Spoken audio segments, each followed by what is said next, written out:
नए आपराधिक कानून लागू होने के बाद विक्रम थाना परिसर में जनसंवाद कार्यक्रम। पटना जिला के विक्रम थाना में 3 नए आपराधिक कानूनों को लागू किए जाने को लेकर जानकारी दी गई, जो कि देश भर में लागू किया गया है, जिसके बाद से आपराधिक न्याय प्रणाली में व्यापक बदलाव आने की बात कही जा रही है। बता दें कि 3 नए कानून लागू होने के बाद सोमवार को विक्रम थाना परिसर में थाना अध्यक्ष विनोद कुमार एवं पुलिस निरीक्षक चंद्रिका प्रसाद द्वारा जनसंवाद कार्यक्रम का आयोजन किया गया, जहां थाना के स्टाफ, समाजसेवी, जनप्रतिनिधि, बुद्धिजीवी और गणमान्य लोग उपस्थित हुए। विक्रम थाना अध्यक्ष ने बताया कि 3 नए आपराधिक कानून को लागू किया गया है। इसके साथ ही पहले जो इलेक्ट्रॉनिक चीज को उतना महत्व नहीं दिया जाता था, उसे अब पूरी मान्यता दी गई है। बता दें कि राष्ट्रपति द्रौपदी मुर्मू ने तीनों कानूनों को पिछले वर्ष दिसंबर में ही मंजूरी प्रदान कर दी थी। तब ये तीनों विधेयक कानून बन गए थे। इन्हें लागू करने की अधिसूचना केंद्र सरकार ने जारी कर दी है।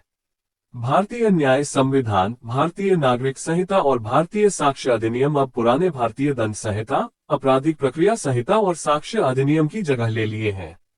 इसमें SI Shubham Kumar, SI Deepak Kumar, SI Vishnu Kumar, SI Varun Kumar, SI Vibha Bharti, ASI Dharmendra Kumar, Abhay Kumar, मुखिया अजीत कुमार, शशांक शेखर मिश्र, रहीश, एसआई मो शेर शाह, राजीव रंजन सिंह, शशिभूषण, सुब्रत वासुदेव, धर्मेंद्र कुमार मौर्य, अवनीश कुमार, डब्बू वर्मा, नीतीश यादव, विपुल शर्मा, सुजय कुमार एवं कई अन्य गणमान्य लोग उपस्थित रहे। विक्रम से अजय कुमार की रिपोर्ट। समय में जनता को न्याय मिलेगा। हम अपेक्षा करेंगे कि जनता पुलिस को सहयोग करे, ताकि हम लोग इस नए कानून को धरातल में सही रूप से उतार सकें। किया अधिक सजा किया गया है, जैसे सामूहिक नाबालिग लड़की का बलात्कार है, उसमें मृत्यु दंड तक की सजा किया गया है। आवेदन देने का सुविधा दिया गया है नागरिकों को। ऑनलाइन वह आवेदन कर सकता है और ऑनलाइन करने के बाद वो 3 दिन के अंदर उस आवेदन में आकर हस्ताक्षर करेगा। उसके बाद ही पुलिस अपना कार्रवाई शुरू करेगी।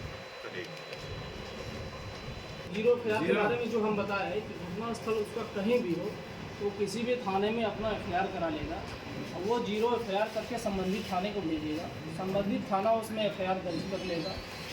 उसके बाद वहाँ से वो रिसीविंग अपना प्राप्त करेगा। आप लोग ट्रेनिंग पाए, हम थोड़ा थोड़ा आप ही लोग से कानून जो सीखते हैं, उसकी पत्नी को छिपाने का राइट है नहीं। पति सुना, पत्नी उसको छुपा सकती है, लेकिन अगर गैर व्यक्ति कोई अभियुक्त को छिपाता है तो धारा 116 उस पर कार्रवाई हो। इस पर जरा हमको स्पष्ट कीजिए। देखिए कि पत्नी को राइट है कि नहीं। अभियुक्त है तो पत्नी का भी राइट नहीं है कि वह अपने अभियुक्त पति को छुपा ले। और यदि छुपाती है तो भी अभियुक्त बने। अपने घर में छुप रहा है तो उसका कोई ये नहीं है। अपने घर में मतलब वो है, गिरफ्तार नहीं कर सकते उसकी पत्नी घर में छुप रहा है, उस समय तो नहीं करेंगे। उसमें कोई नहीं, पुलिस उसको रेड करेगा, गिरफ्तार करेगा।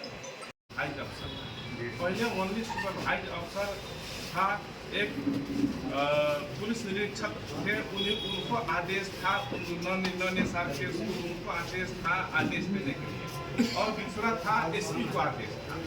लेकिन अब इसमें एसडीपीओ का भी कंट्रोल और सुपरवाइज का आदेश नहीं है। एसडीपीओ भी यानी अनुमंडल पुलिस पदाधिकारी भी आदेश अब दे सकते हैं। पहले ऐसा नहीं था। पहले वह सुपरवाइज था, सुपरविजन करते थे और सभी एसआर केस को आपको एसपी साहब आदेश देते थे। लेकिन अब उसको बांट दिया गया है सर्किल इंस्पेक्टर। बाकी ऊपर का जो है सर्किल इंस्पेक्टर, और उसमें कुछ केस है नन्हे साल में आपको अनुमंडल पुलिस पदाधिकारी भी देखते हैं। लेकिन 7 साल से ऊपर का जो सजा है वो एसपी साहब और एसपी साहब जनता से सिर्फ अपेक्षा ये रहेगा कि वो पुलिस को सपोर्ट करे। किसी तरह का वैसा अपराध हो रहा है क्षेत्र में तो पुलिस को इन्फॉर्म करे, ये भी कर्तव्य बनता है जो पब्लिक का है। और अभी जो साक्ष्य अधिनियम में भी कुछ बदलाव आया है, उसमें बदलाव ये है कि पहले इलेक्ट्रॉनिक चीज़ को उतना मान्यता नहीं दिया जाता, परंतु अब उसको पूरा मान्यता दिया गया। अब जो भी सर्च होना है, कहीं जब्ती करेगा पुलिस वाला या फिर और कुछ करेगा तो उसमें फोटोग्राफी करेगा, वीडियोग्राफी करेगा और वो इलेक्ट्रॉनिक एविडेंस के रूप में कोर्ट में प्रस्तुत किया जाएगा इस चीज़ को। सीआरपीसी में भी कुछ बदलाव आया है। अब कुछ प्रक्रिया चेंज हो गया है। प्रक्रिया ये चेंज हो गया है कि पहले पुलिस वाला जो आरोप पत्र समर्पित करता था, उसके पहले गिरफ्तारी सुनिश्चित करना पड़ता था पुलिस वाले को। अब वो चीज़ नहीं रह गया है। अब बिना गिरफ्तारी का आरोप पत्र समर्पित करेगा। पब्लिक के लिए कुछ सुविधा दिया गया है। उसमें सुविधा ये है कि घटनास्थल कहीं भी हो, पब्लिक कहीं से अपना एफआईआर दर्ज करा सकता है ऑनलाइन के माध्यम से। उसमें ये है कि अपना जिस भी थाने में वो एफआईआर दर्ज करा रहा है, वहाँ से 0 एफआईआर करके वो संबंधित थाने को भेजेगा और संबंधित थाना अपना एफआईआर दर्ज कर लेगा। ये पूरे भारत में लागू है। दूसरा चीज़ है कि यदि कोई एफआईआर दर्ज कराता है तो पहले से भी था कि अपना रिसीविंग वो निःशुल्क ले, जो एफआईआर का पड़ती है, और वो अभी भी है। कोई भी व्यक्ति एफआईआर दर्ज कराता है उसको निःशुल्क 1 प्रति मिलेगा। तीसरा चीज़ ये है कि यदि कोई व्यक्ति जिसका केस दर्ज हुआ है वो 90 दिन के अंदर उसमें प्रगति के बारे में पूछ सकता है कि हमारे केस में क्या प्रगति आया है, उसके संबंध में उसको जानकारी प्राप्त करने के एक अधिकार मिला। कुछ महिला से संबंधित भी जो अपराध होता था उसके संबंध में भी कुछ विशेष बदलाव लाया गया है। इसके बारे में हमारे पीएसआई विभा भी बताएंगी। कुछ महिलाओं के संबंध में अपराध है जो कि उसको जोड़ा गया। लगता है किसी को घर में नहीं मिल रहा है, वो तो हमारे तक आए, हमसे वो बोले कि हमको एफआईआर का कॉपी मिल रहा है नहीं मिल रहा है, उसको निश्चित रूप से एफआईआर का कॉपी निःशुल्क उपलब्ध कराया जाएगा। क्या है, जैसे ऑनलाइन आवेदन करता है जो कहीं बाहर में रह रहा है, वो ऑनलाइन आवेदन कर देता है हमारे थाने पे, तो अपनी माँ के जिसके साथ घटना घट रहा है उसके नाम से आवेदन करेगा। आवेदन करने के पश्चात यहाँ से निकाला जाएगा उसका। उसके बाद हम जांच में उसमें भेजेंगे। जांच करने के बाद वो पता चलेगा कि हमारा जो है वो व्यक्ति असमर्थ है, तो उससे वहीं पे उससे सिग्नेचर करा लिया जाएगा। यदि मामला यहाँ का है, घटना यहाँ बनता है, पीओ यहाँ बन रहा है, तो आप गुजरात में ही ऑनलाइन 0 एफआईआर करवाते थे, वो 24 घंटा के अंदर यहाँ ट्रांसफर हो जाएगा। ट्रांसफर हो जाएगा, यहाँ पर रजिस्टर्ड होकर अपना बैठ के अपना अनुसंधान यहाँ शुरू हो जाएगा। वही चीज़ हाँ, उस पर भले ही कार्रवाई हो, बात की बात है, जांच तो चलेगी।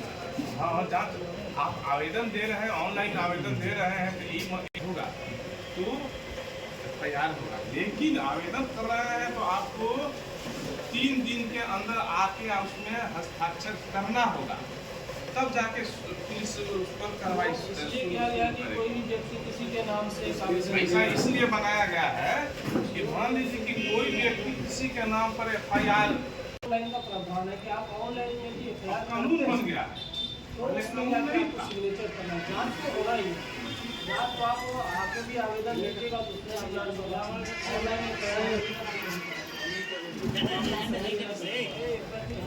में आपकी क्या है कि 3 दिन के अंदर वो आके